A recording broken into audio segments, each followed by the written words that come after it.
Live right now. In Welcome everybody. Welcome to our Sons of Technology live broadcast. Today we are streaming on StreamYard today. So we are streaming synchronously to YouTube and to our Sons of Technology Twitter page, which is at Sons of Tech EDU.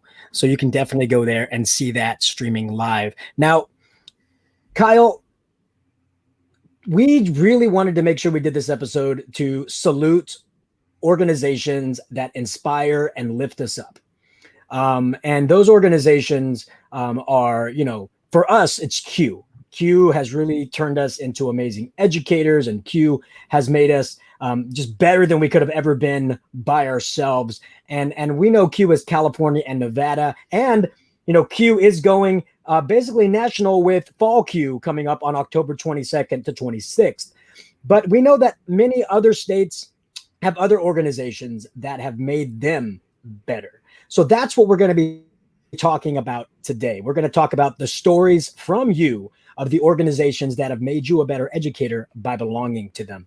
But before we get started, we might as well introduce ourselves to those out there in Twitter land and YouTube land and the podcasting land. If this is the first time you've ever met us, so my name is Joe Marquez. I'm an educator out of the Central Valley of California, and I am 2 weeks into my new position at Q, Director of Academic Innovation. And Kyle, this week, this name badge right here came in the mail. So it's official. When you get a name badge for your job, it is an official position. And I'm super excited to work with Q because giving back to an organization that has given me so much is just something I've looked forward to for a long, long time. So I'm super excited about this opportunity.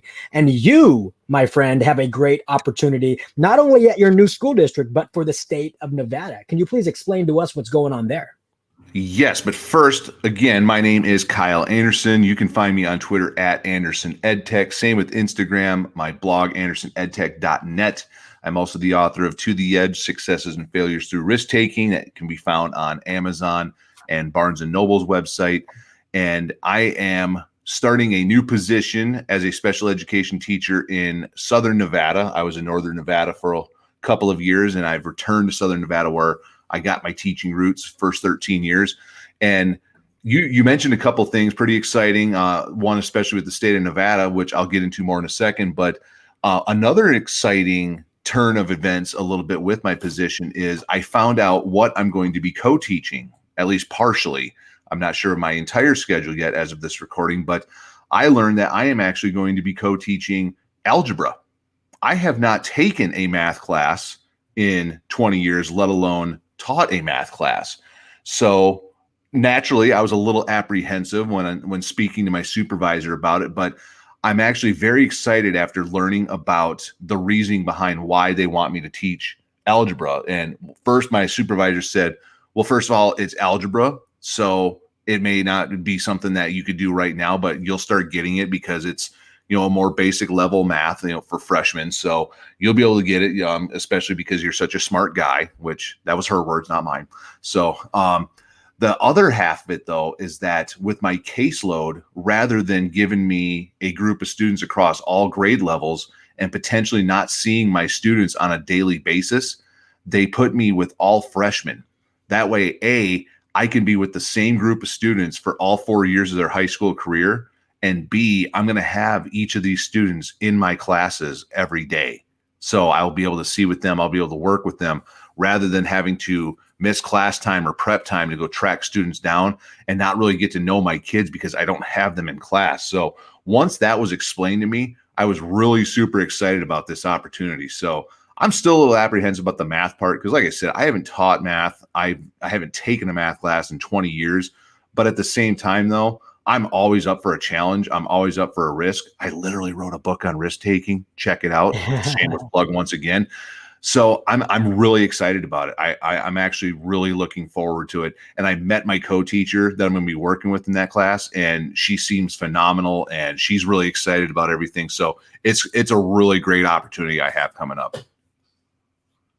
Then No, on and top that's of amazing. that, And oh, Oh, no, go ahead. Oh, okay. I'll edit this out. Then on top of that, I have been working now for about the last month and a half or so with a program with Nevada's Department of Education called the Nevada Digital Learning Collaborative, or we're referring to it as the NVDLC. And what this is a group of educators from around the state of Nevada that have come together to put together different materials for digital learning for educators and teachers and administrators and you name it, anybody involved in education. We're putting together different materials to help people bridge that gap in digital learning. So the thing that I'm doing with that, I'm on a team within the DLC for marketing and communication. So trying to get the word out about what we're doing and the different materials that everybody's producing. And I was tasked with putting together a podcast for the Nevada Department of Education. So that podcast is now live. Our first episode is live as of right now. And then our next one is going to be dropping in a few days from this recording. But that podcast is called the Battleborn Digital Learning Podcast. So I am partnered up with Maggie Cox. She is a health science teacher in Las Vegas. And we're basically trying to highlight the great things going on around the state of Nevada with digital learning, the successes, the challenges, different tech tools, different strategies. We're trying to highlight all those things in a not as long format as what this show is or my other podcast, but not short format like 5 minutes. So we're looking at like a 20 to 30 minute show twice a month. And like I said, that first episode's out now and it's pretty exciting. I'm really excited for what that's going to be. And we've actually got on the docket. It's not recorded yet. And I don't want to jinx anything, but I'm actually going to be having as a guest the state superintendent for the state of Nevada, Joan Ebert, coming on to that show. And that's pretty amazing when you can really affect change in an entire state and be singled out to help affect that change. That's got to be a really great feeling, Kyle. I mean, just to know that your words are going to be reaching educators and helping them this fall is truly something we need to look forward to. And the reason we need to do these things, the reason we need to come together, the reason we need to be Battleborn with one another is because right now we have a lot of teachers who may have a little bit of fear. They have a little bit of fear of the unknown, a little bit of fear that fall is coming.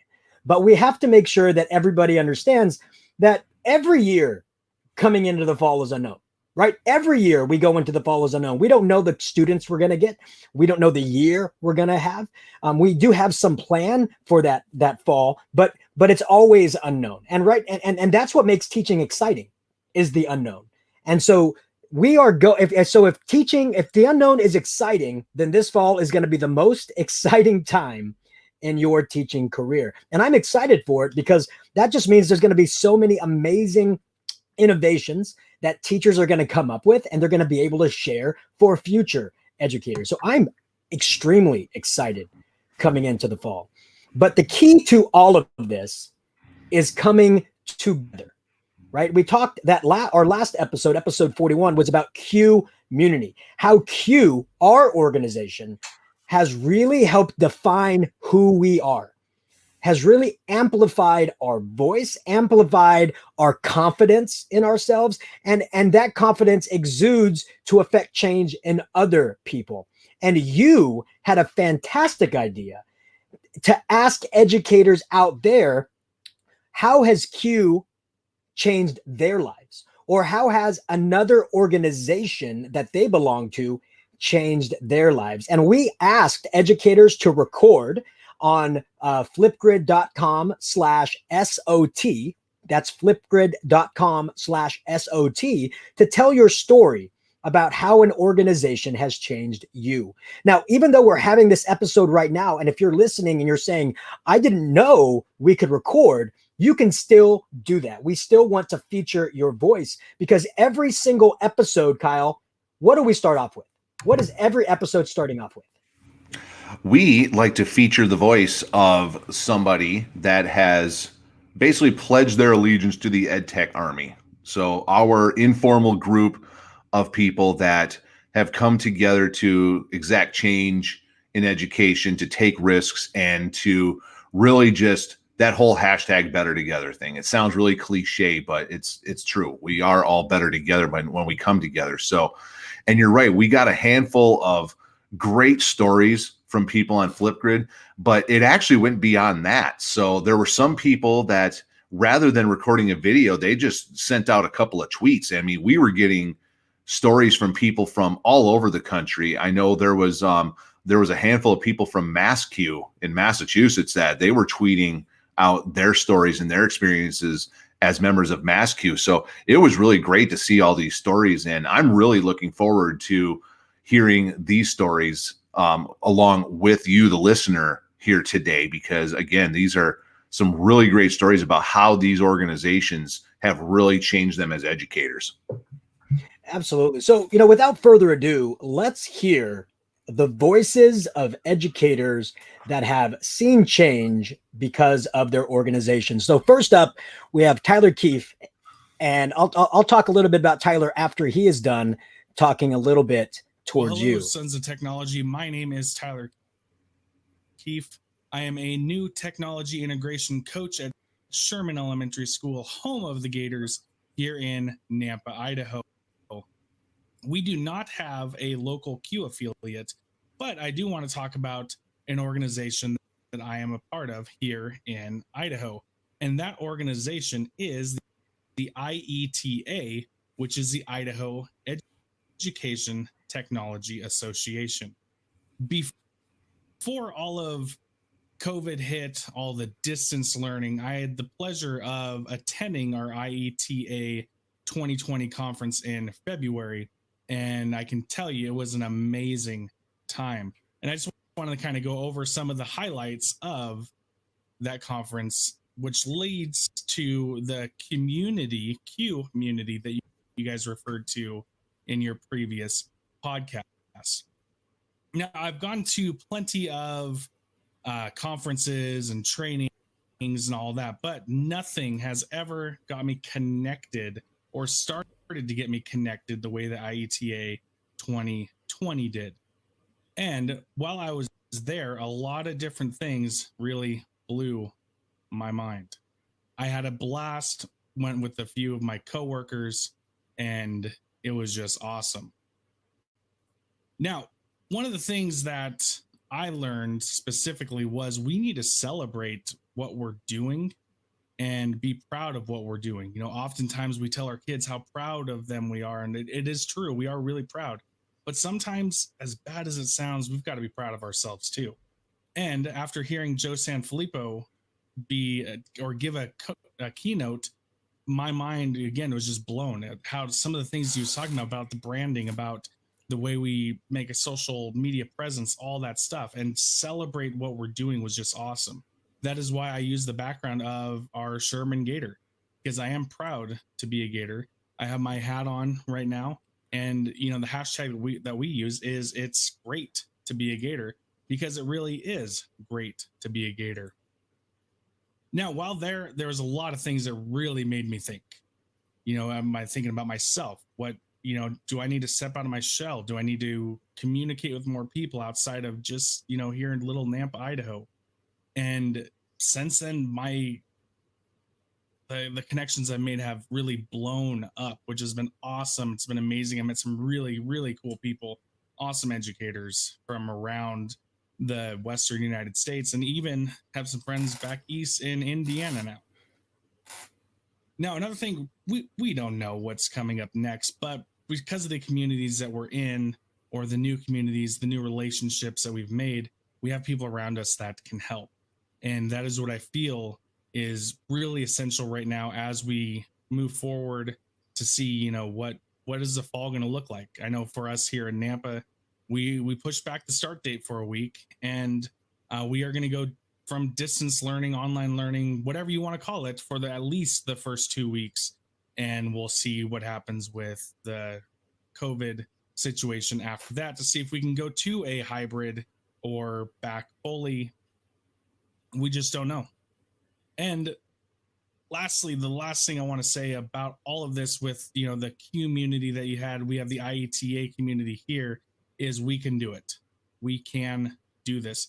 It's changed what I do. It's changed what I've seen people around me do. And it's one of those things where I just know that all of us together, it takes a village, that saying, but with all of us together, we can get through this, and we can get through it together as we continue to build and foster the relationships that we've made because of, as you said, as I said a few times, and if this was Pee Wee Herman, everybody would be shouting because it's the buzzword or the word of the day. But because of the communities, or as you call it, the Q communities, we're all in this together. We have people we can lean on, and you know what? It is okay to fail. It's okay to fail. Fail forward, but get up, do it again, and you can keep moving.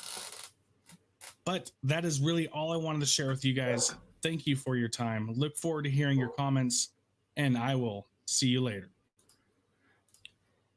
Now, Kyle, I want to tell you a little bit about Tyler, and you probably know Tyler because I met him because he heard me speak on the Beer EDU podcast, and he reached out to me on that Beer EDU podcast that I was on with you. I spoke about my determination at that point to lose weight. And it's not a secret that in March, I started, when COVID hit, I started at 260 pounds. And I worked my butt off to lose that weight. And I am now down officially today to 175. If you're a math person, that's 85 pounds in 4 months. And the great thing about it is I did not do this alone. I did this with your help, Kyle. I did this with Ed Campos's help. I did this with Roland's help, who is right there in our Twitter feed. I did this with help. And when I spoke like that, Tyler reached out and said, can I connect with you?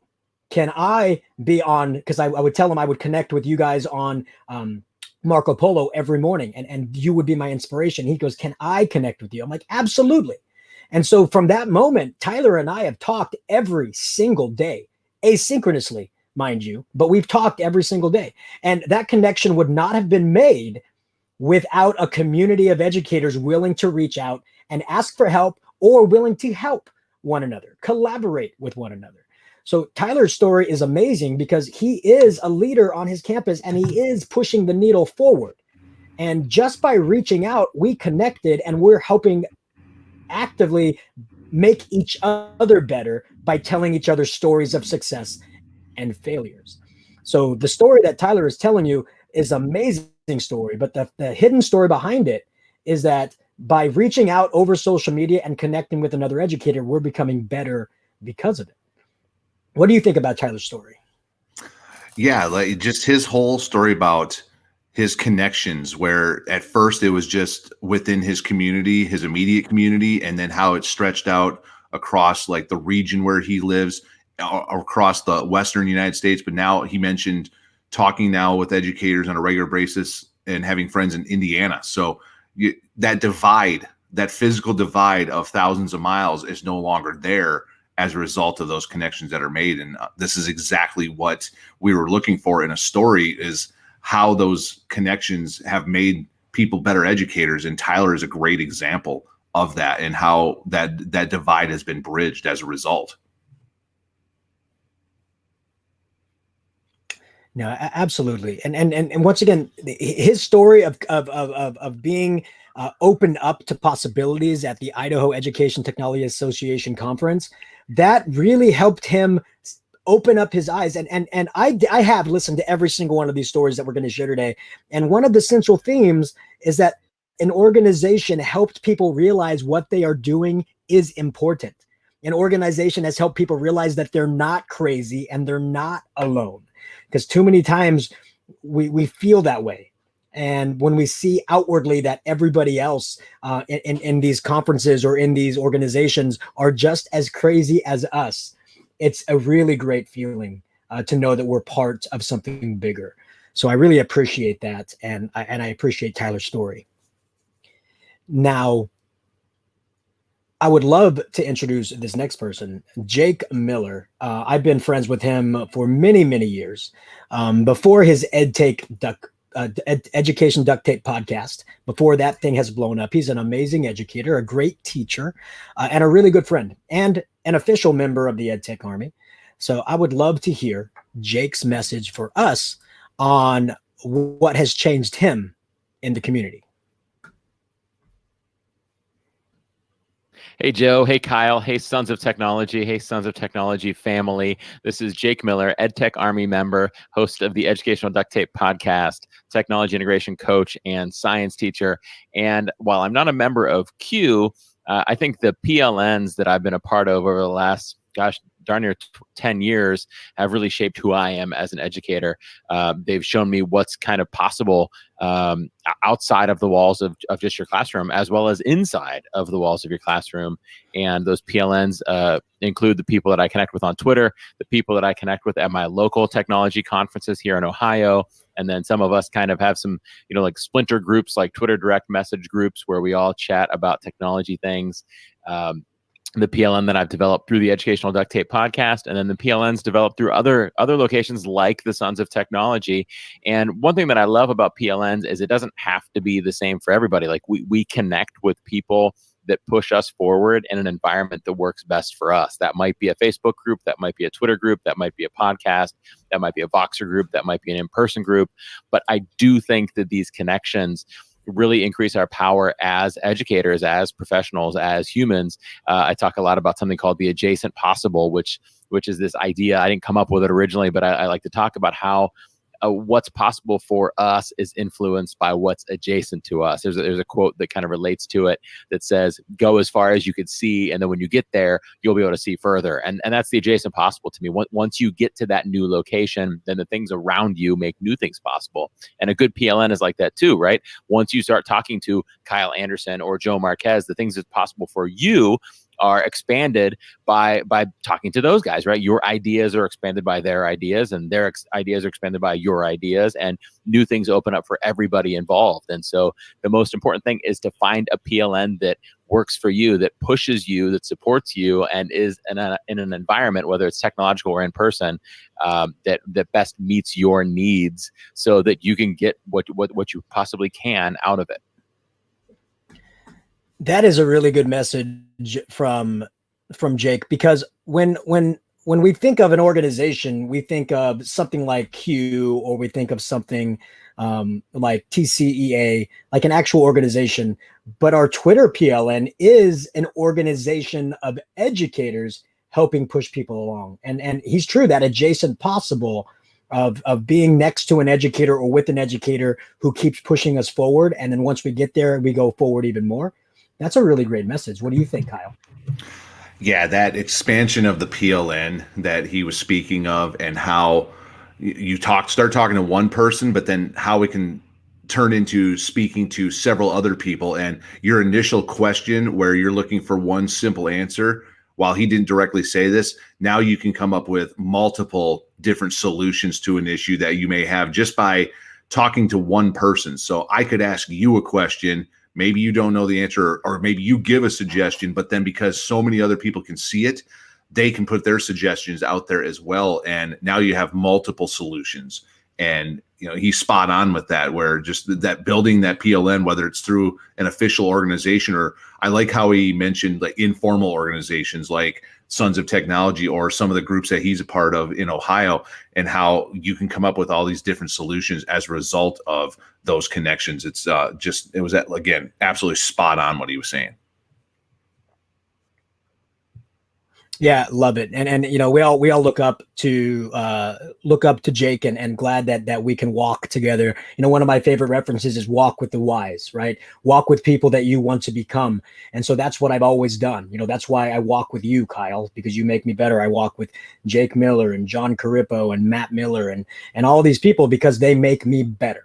And so I ask you out there listening, who are you walking with today to become better in the fall? Who are you walking with? Are you walking with somebody that will move you forward, or is going to be holding you in place? Who are you walking with this fall?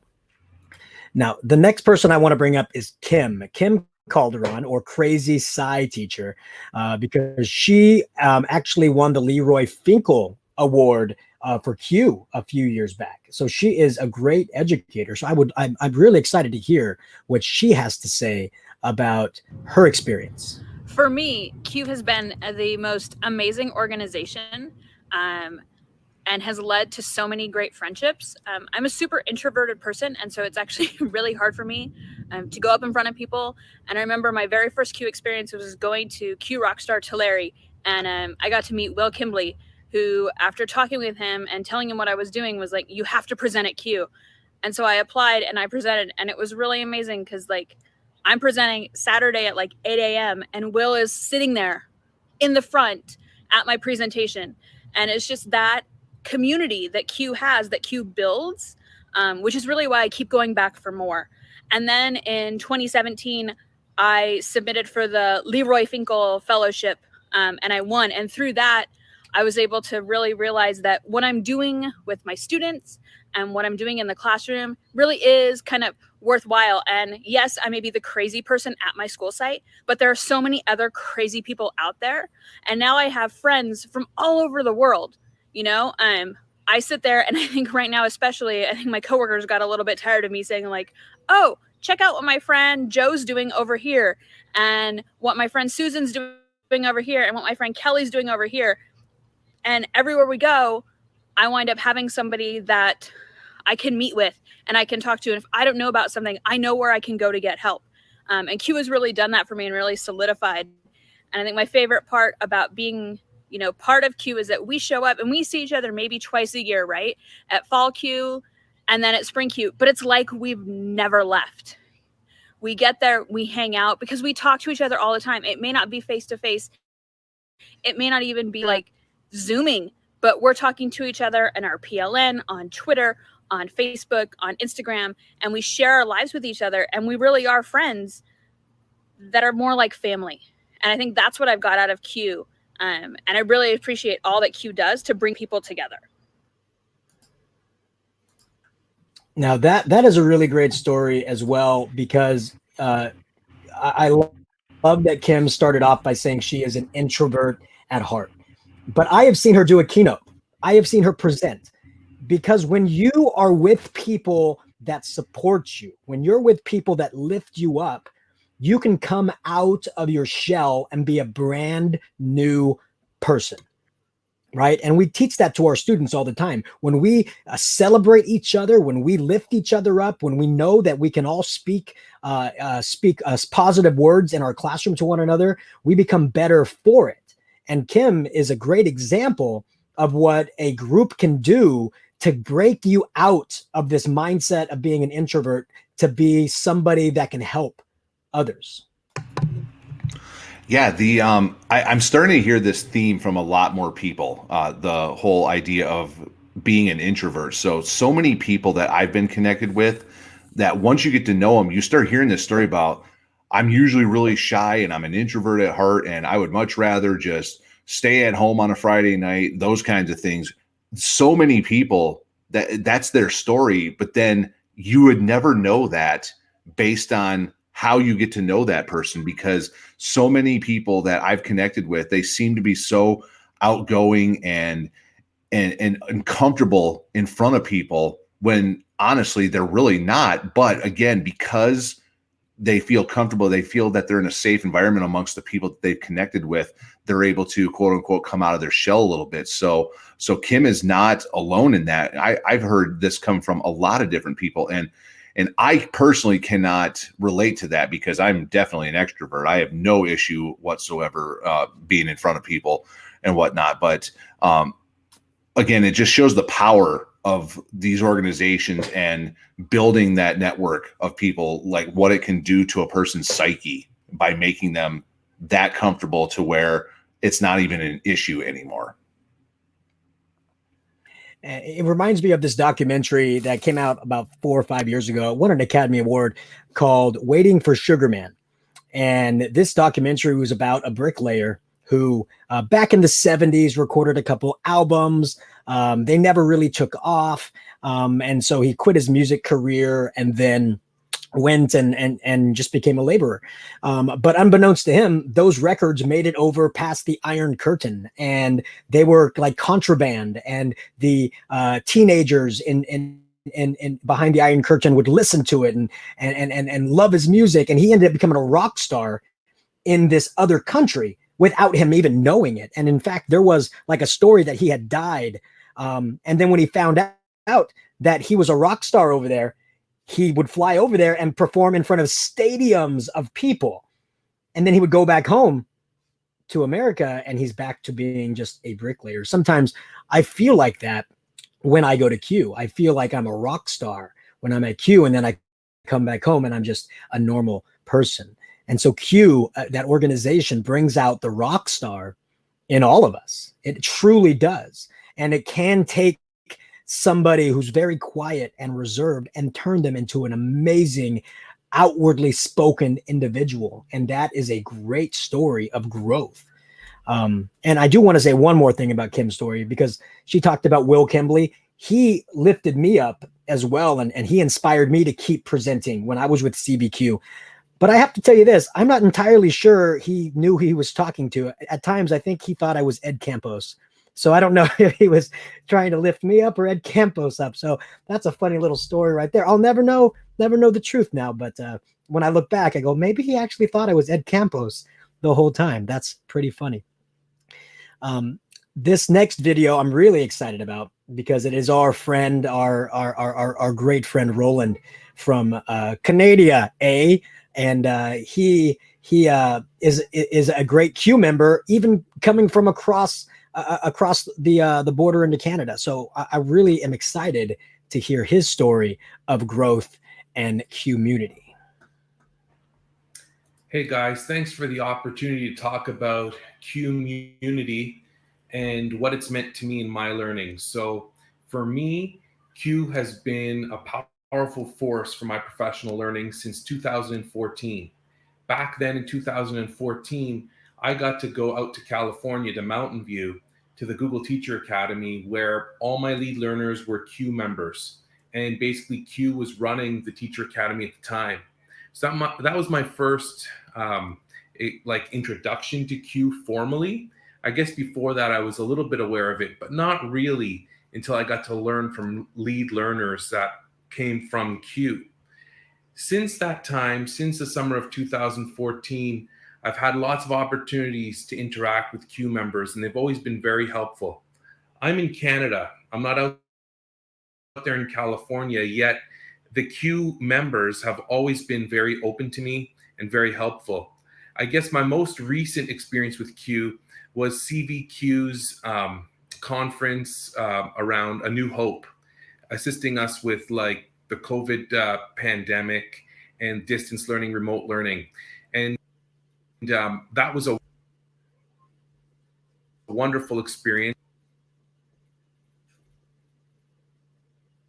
Big thanks to Ed Campos for being part of that. It looks like we're having little technical difficulties on that video, but Roland really strives to lift us all up. And the rest of that video was basically him saying that Ed Campos at CVQ took hold of distance learning and the opportunity to present a face-to-face conference in a virtual realm and really knocked it out of the park. And to know that he was part of that in Canada is a really great feeling. If we just had the CVQ conference, it would just be local people, local educators, but a conference that would normally contribute to about 200 to 300 educators, it was over 1,000 people at this conference, and it really exposed people to what is possible. So I'm really proud that Roland was able to see that and explain how it really affected him to show everybody else what was possible as well. Yeah, once again, that divide of miles that used to be there is no longer there. And really the COVID-19 pandemic has really bridged that gap even further, because before people were connected, but now people had to connect because they couldn't physically be in front of people. So right when the whole thing went down it was the week before the Spring Q conference. And I still remember what everybody was talking on social media about, how everybody was going to meet in Palm Springs. And what are the things you're going to do while you're there besides the conference? What are the great restaurants to go eat at? Who wants to go meet up at this? Who wants to go do karaoke on this night? That was the conversation. And then I always write a blog post right before Spring Q about what I'm looking forward to. And I remember I wrote that blog post. It was called It's Time for Spring Q 2020. I posted it, and then Tom Covington replied within 2 minutes saying, "No, it's not." And I go, well, I'm just trying to be hopeful here, because at that point it hadn't been officially canceled, even though a lot of other things were being canceled at that point. Well, then Tom replied right away and said, "No, they just made the announcement. Check your email." So then I checked my email. So in the time that I wrote that post and posted it, the email came through saying that they were canceling it and that they were trying to figure out how they were going to do it virtually. So, and I ended up pulling the post, and I sat on it for about a day or two, unpublished. And I'm like, you know what? No, I'm still going to publish this thing, because if I don't have it out there, that basically is just saying that like this never was going to happen and I wasn't looking forward to it all. So I ended up publishing it anyway. And I can't remember if I ended up putting a disclaimer on it saying like, hey, I wrote this thing before it got canceled. But that post has gotten a lot of different downloads and reads now at this point too. So what people are getting from it, I'm not sure. But it was just something that I left it there because of the relationships that I've built with people in Q over the years, how much that's meant to me. And then like how I really truly was looking forward to the conference. And then it went virtually. And then we ended up doing some of the virtual sessions, and then the Meet the Podcasters event that was supposed to be in person, we ended up doing it virtually, and it ended up being a very great conference. But it wasn't the same though at the same time, even though people still were able to interact, and those relationships we had, I mean, we still had good time virtually, but it just wasn't the same as it was in person. Yeah. And, and that's the thing we have to make sure we realize as educators in professional development, but also as educators in the classroom. Virtual sessions, whether it's a virtual class or a virtual presentation, it's not going to be the same as face-to-face. And we can't go in with that expectation. And I've been telling teachers, don't bemoan, oh man, we can't do this in virtual. We can't do this in virtual. Don't bemoan the things you can't do. Celebrate the things you can now do. Oh, wow, in virtual, I can try this, or in virtual, I can do this. Let's start celebrating opportunities and not start being upset about the things that we can't do. So that's my little kind of speech, midway point through here. And one more thing before we move on, we're at the halfway mark towards these great testimonials to organizations. Once again, if you have a testimonial, just because we're recording this episode now doesn't mean you can't record your own testimonial, right? We don't have anything from TCEA. We would love to hear how TCEA helped you. We had some great comments about MassQ in our Twitter feed, but we would love to hear some comments about MassQ. We want to hear what organizations across the United States are doing to help move educators forward. So please record. If you're watching this live, down there on that ticker, go to flipgrid.com/SOT and record your story. And while you're there, and you feel the passion of the EdTech Army, and you want to help educators and you want to push things forward, and that's you, join the EdTech Army by going on there and saying that you are now a member of the EdTech Army.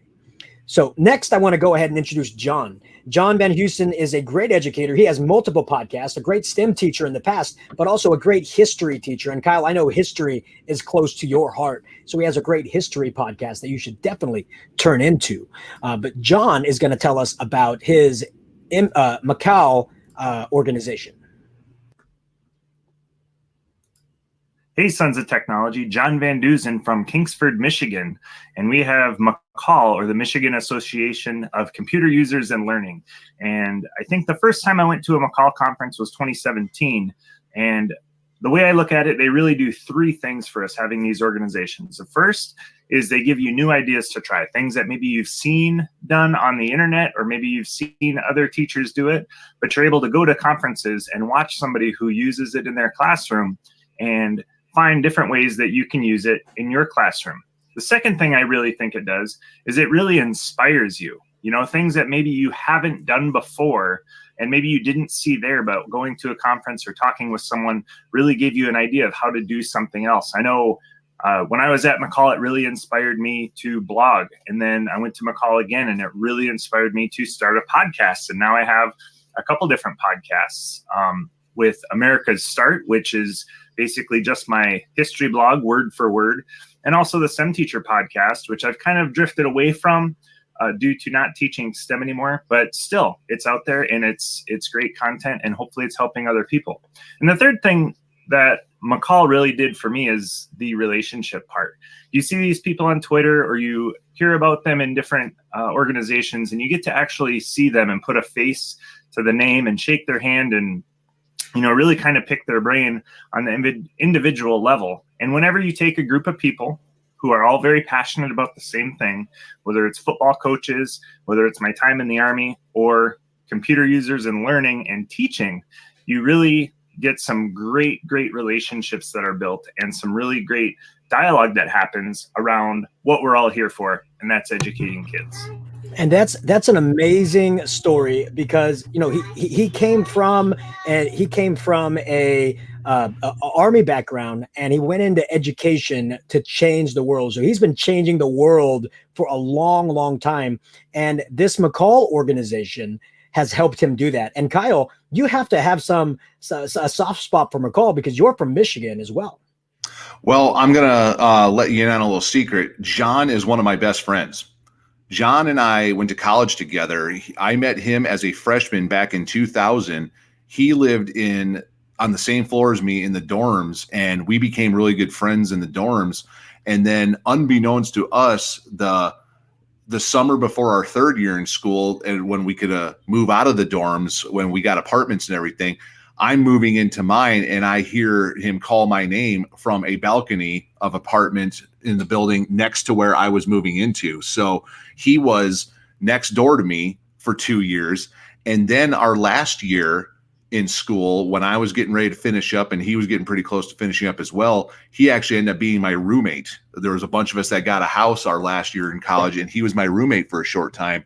And going down the road a little bit further, he served a couple tours in Iraq and Afghanistan. And then when my brother was unable to get out of Army training to come to my wedding to be my best man, John filled in as my best man. So John and I have a history, to say the least. And yes, he mentioned his STEM Teacher podcast that he's been doing, not as much lately because he's no longer a STEM teacher.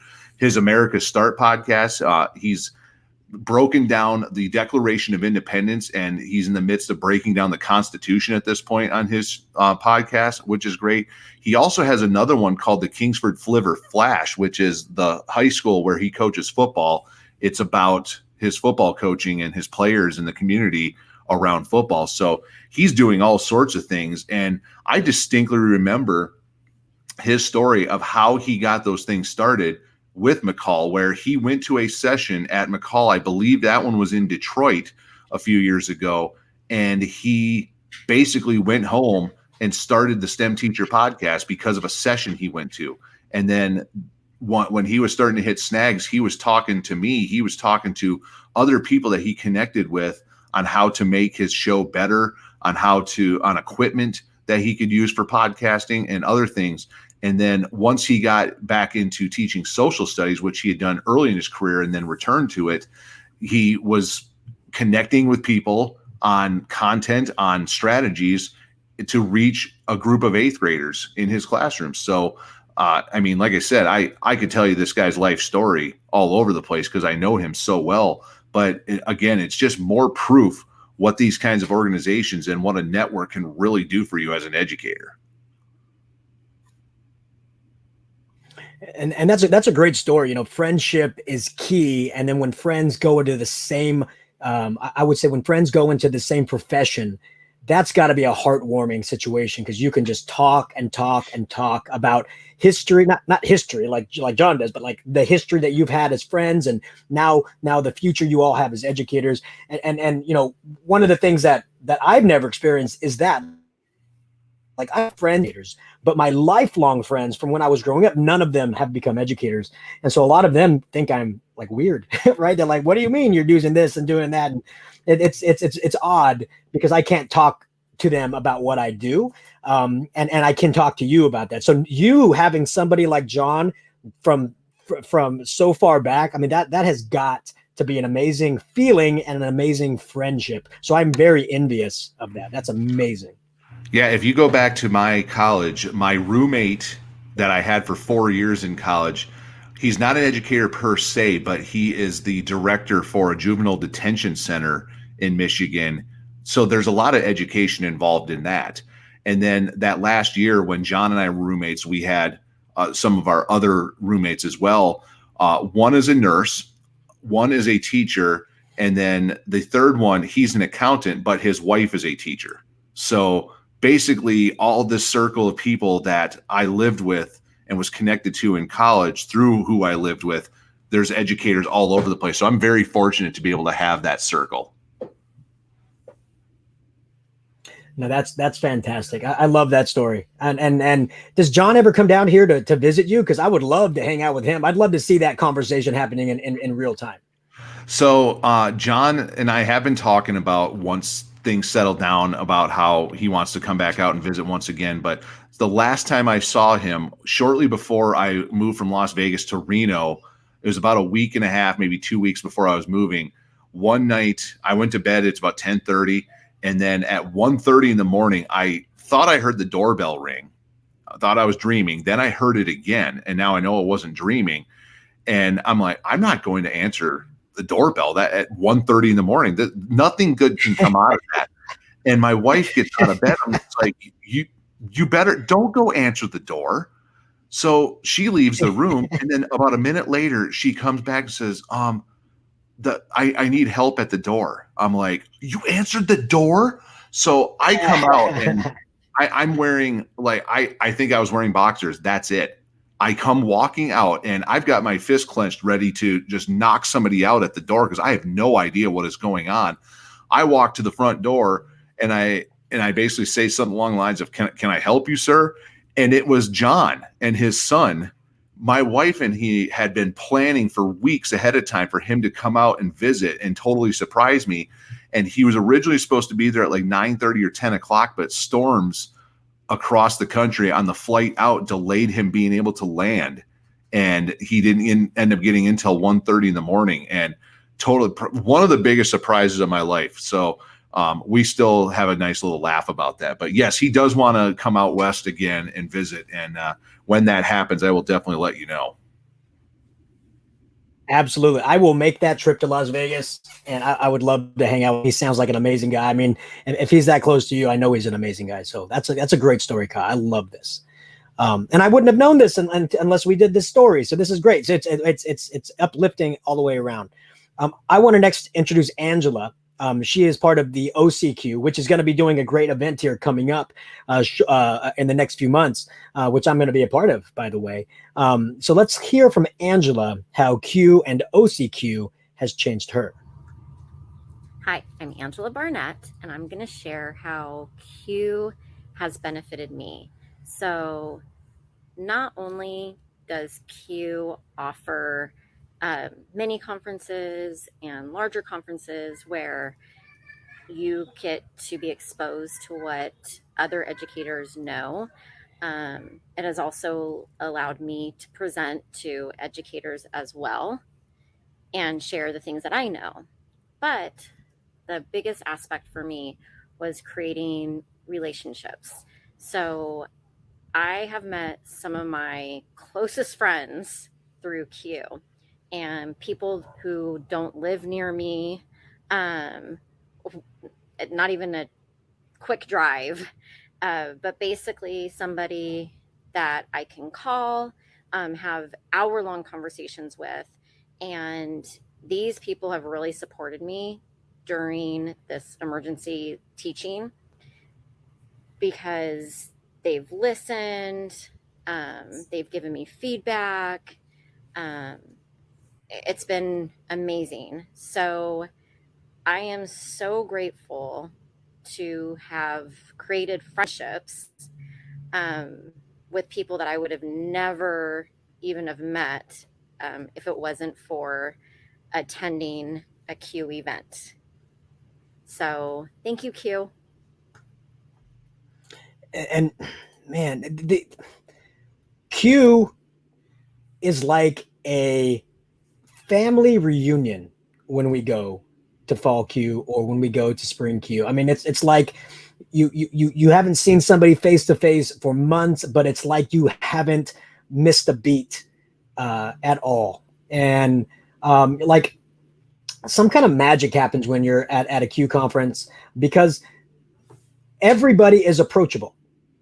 Like you could tap somebody on the shoulder and ask them a question, and it'll be like they're your best friend replying. Nobody is burdened or bothered or anything by anybody there. There's no clicks. Like there's no like I'm the higher end educator, technology leader, and you're a newbie, and there's no clicks like that. It's you could have been a member of Q for 20 years. You could be at the top of the educational echelon, and you can sit down and have coffee with them at one of the Q kiosks, and you'll feel like you've known them forever. And to me, that's what Q is, and I know that's what a lot of these organizations are to many other people. It's that acceptance. It's that immediate acceptance. It's that immediate friendship and that immediate kinship, knowing that you are of the same mind and of the same innovation and of the same values. And I think that's incredible. And Kyle, you have experienced that because you've done a live Beer EDU podcast just in the like breezeway at Q before. And you would just say, hey, can you come over here and be on our podcast? And people are like, yeah, no problem. They come and sit down with you. I mean, it's just amazing. You can just say, hey, you come here. And they're like, yeah, sure. No problem.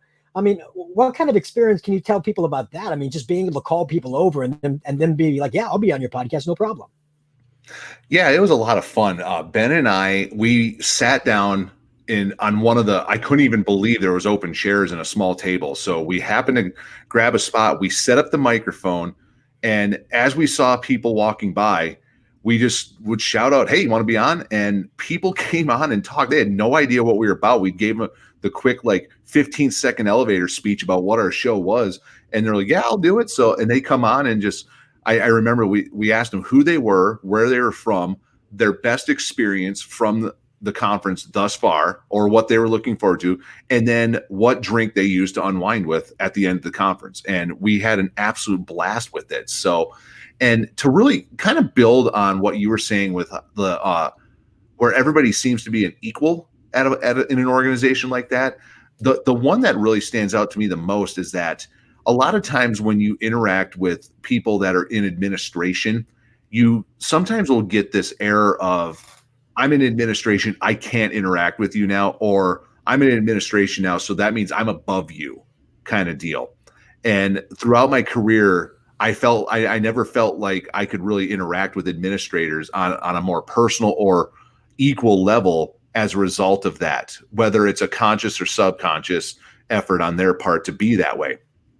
Going to an organization like Q, I have met numerous people like John Martinez and Brent Coley they're administrators, but you talk to them as equals.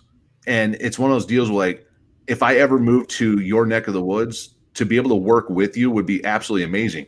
And the key word I just dropped there is with. To me, a great organization, a great school is when everybody is working with one another, not a group of people working for somebody. And I feel that, and I'm not trying to disparage administrators by any means, but there are a few of them out there like this where it's more of a you work for me relationship versus a work with me relationship. And Q and other organizations have really, I keep saying bridge the gap, but they've bridged that gap between educators and administrators a lot of times by bringing people together more as equals and working with one another rather than for one another. And some of the best administrators I've ever met are the ones at Q.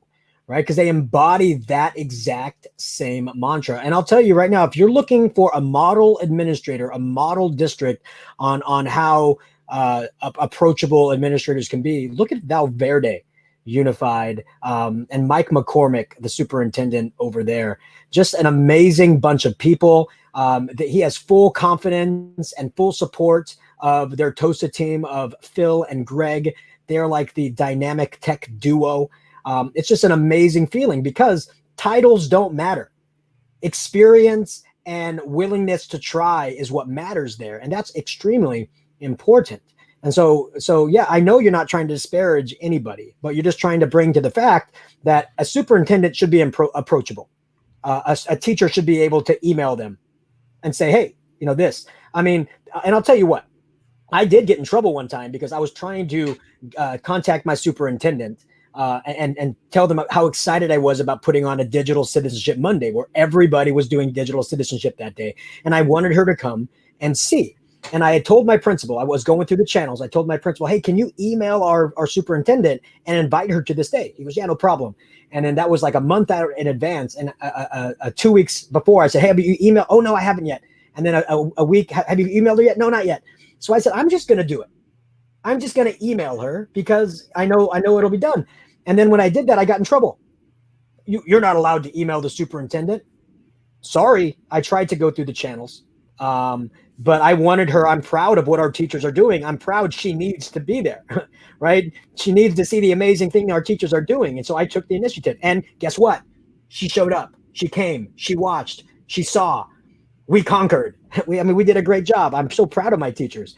But we need to make sure. And I understand if every teacher emailed the superintendent every day, they're going to be bombarded by email. I understand that. But you still need to be at least approachable, right? And once again, we're not disparaging any administrators out there. We know there's a lot of administrators who are very approachable. We just love that mindset and just want to reiterate, we love that mindset of approachableness, not on titles, but on just being an educator.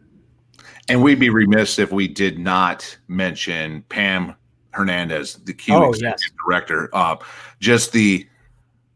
Just the epitome of what an administrator should be. So just hearing her story, I was fortunate enough to have her on Beer EDU about a year ago and hear her story.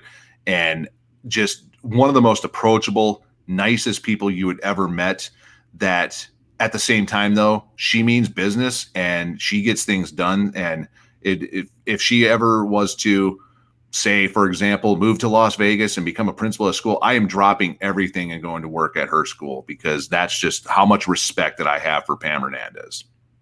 No, and I agree. I've been working with her for two weeks now, and it's like we've been working together for ages and ages and ages. So, I truly do. And I'm glad you brought up her because she's an amazing individual. All right. So we're all getting deep into our time. So I definitely want to make sure we jump over to Andrea, another amazing Q individual.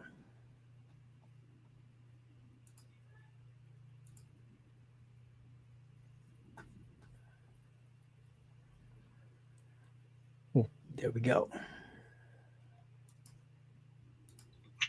Hi, my name is Andrea Earle, and I am on the board of Orange County Q. And I think the first Q conference I attended was probably 1991. I've always been one of those people that wanted to try new things and figure out new ways to engage my students. And this new thing called the computer came out, and we could actually put them in the classroom. Now, you have to remember, in those days, we weren't even allowed to have a telephone in our classroom because it might distract teachers. But I went to this Q conference, and there were all these people that thought like I did, that wanted to try new things, wanted to be innovative, wanted to engage their students. And it was just such a mind-blowing experience for me that now I wasn't the only one. I think I first presented at Q in 1994, One Computer Classroom. Remember the topic. And again, a lot of teachers wanted to learn about how they could bring technology into their classroom. But schools were still very, we don't know, we don't want to do things differently. And it was really hard.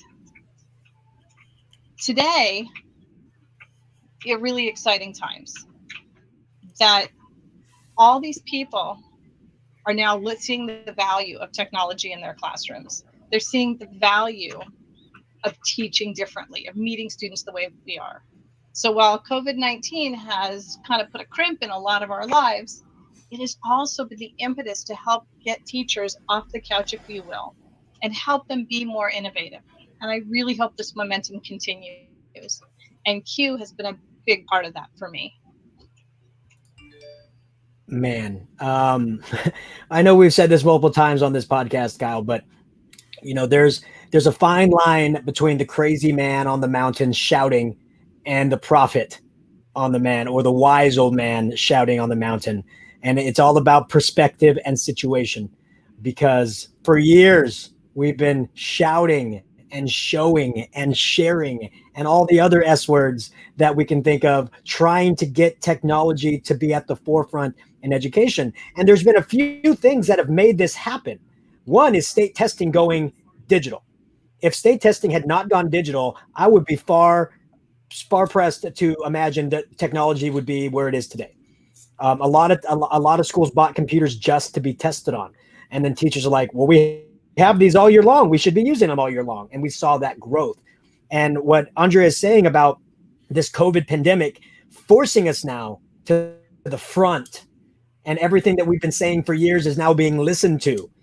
We love it, and we're gonna seize upon it, because we do know that there are teachers out there who are now going to be experiencing the amazing activities and embracing technology, maybe for the first time or rediscovering it again. And I just can't wait to see all the amazing things that these educators produce and do, and to hear all the amazing stories that will come out of this situation. I've been a member of Q since 2015, so about 5 years at this point. I think about Andrea going to her first Q event in 1991 and then presenting for the first time in 1994. So almost 30 years ago. I think about the connections with people that I have in 5 years.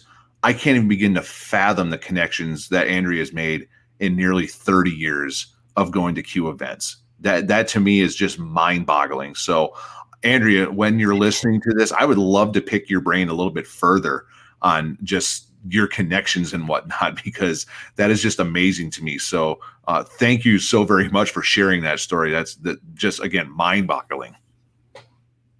The thing about it is we have moved so far forward as a society in 20 years that it's almost mind-boggling to think about where we're going to be in another 20 years.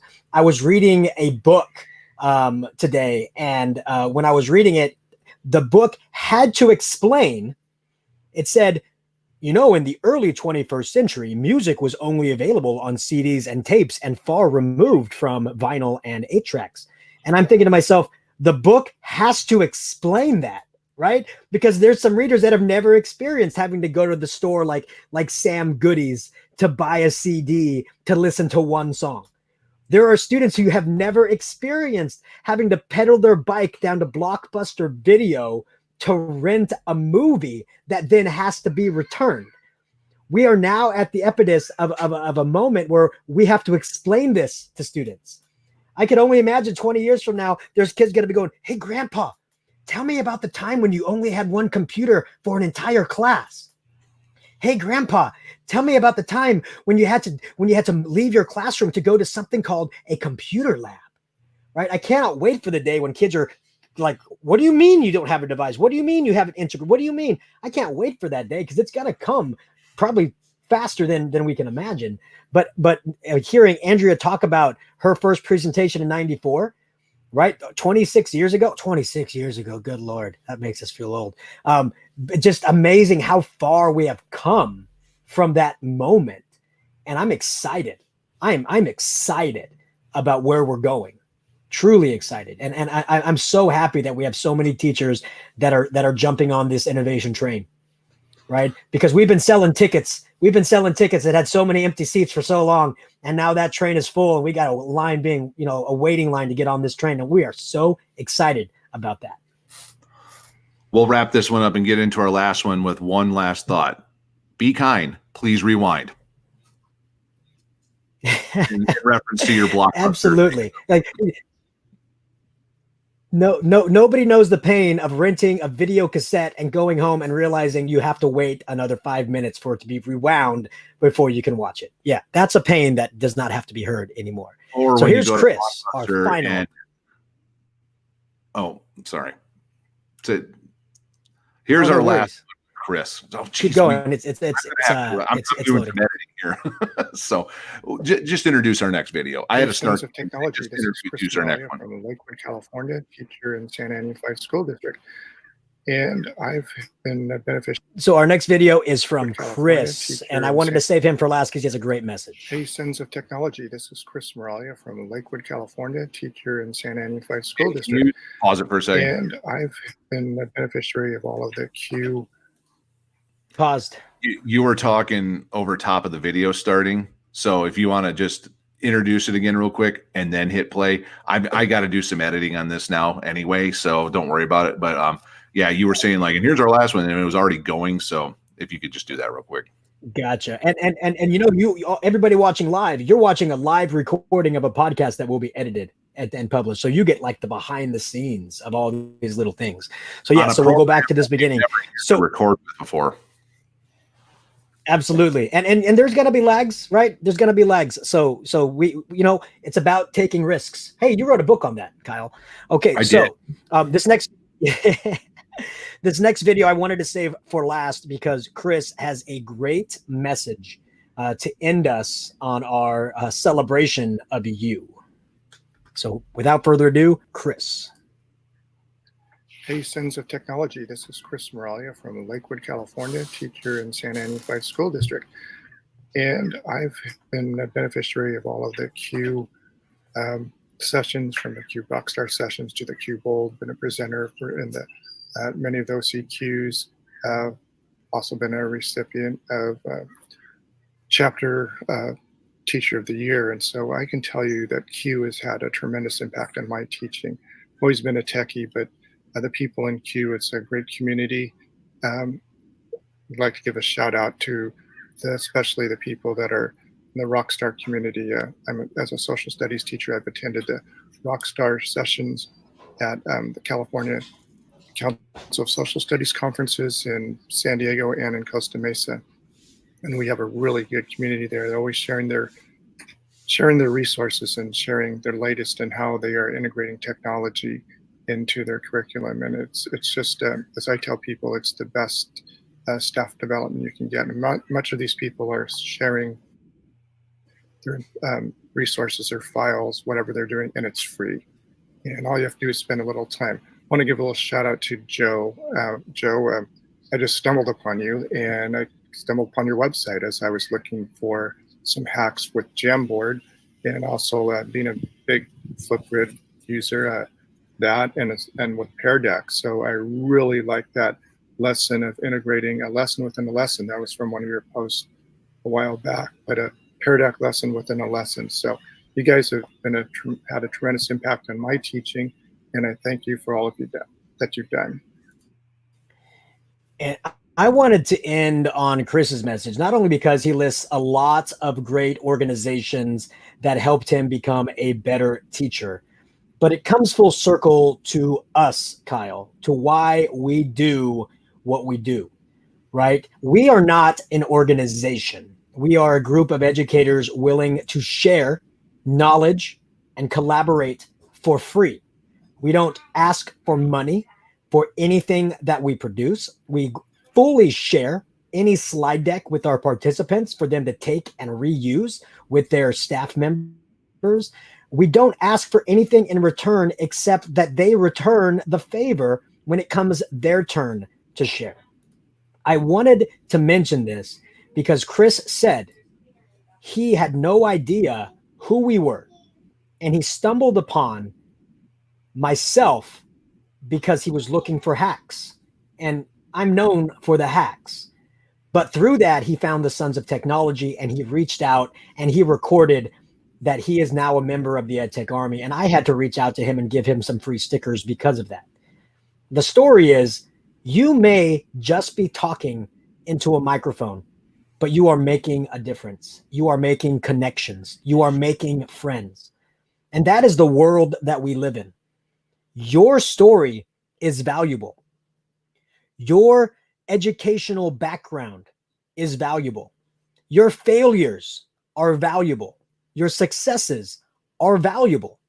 And we need to be sharing constantly in order to make everybody know that what they're doing is important and that they are important and that we will move forward together. So whether you're a member of Q, of TCAL, of TCEA, of MassQ, you have somebody there to lean on. And I would cue the song Lean on Me if I didn't think YouTube would stop our broadcast. But we need to make sure people understand that the fall is going to be tough, but teachers are tougher. And we may be able to make small changes alone, but we can make huge changes together. That's why we are the EdTech Army, because together we can make a difference. And Kyle, you have helped me make a difference, because without you, this podcast would not have existed. And without this podcast, there's a lot of people we would not have connected with. So in our little way, we are making a ripple, and hopefully that ripple affects many, many other locations. So I want to say one of my favorite organizations is Kyle Anderson, because you helped me grow into the person I am today. And so I just wanted to say, thank you very much, my friend. I'm just going to throw that right back at you, boomerang style. Thank you for everything over all the years I've known you. That connection that was initially made because of Q. There's very little chance I would have ever met you had it not been for Q. So before I start cutting onions in the room here, I think we need to start wrapping things up a little bit. But I want to just take a quick moment, though, to thank everybody that did drop their story that we featured here today. Much appreciated. Loved hearing your stories. Anybody out there that still wants to share their story, please do so by going on to flipgrid.com/SOT. You can share your story. We may do another episode like this down the road because this was one of our more unique episodes, but this is probably going to be one of my favorites as a result of just hearing everybody's stories now. Yeah, and I want to give a shout out to Dr. ET, who is just blowing up the Twitter feed with comments. So he's a really good friend, and we appreciate him for joining us live. And thank you for everybody. And we are here to help, and we're here to collaborate. So at the bottom of the screen, we have our YouTube page, youtube.com/Sons of Technology, with all the hacks that we come up with every single thing we have for free, templates, guides, everything attached to the notes for every video, because we are here to help. And we want you to know that you can lean on us if you need. So if you're a new member of the EdTech Army, if you're a lifelong member of the EdTech Army, or if this is the first time you're stumbling across this podcast, please connect with us. Because if you're an educator and you are in it for the kids, we love you and we want to help. So please, and just know that you have a friend in me, to quote a famous song. So thank you, Kyle, for everything that you do. Thank you, listeners and watchers and participators, for everything that you do. And as always, keep your head up, keep moving forward, keep on innovating, but above all, keep on making a difference. I'm Joe Marquez with my friend and partner in innovation, Kyle Anderson, saying, we love you. Sons of Technology, out. Thanks for joining.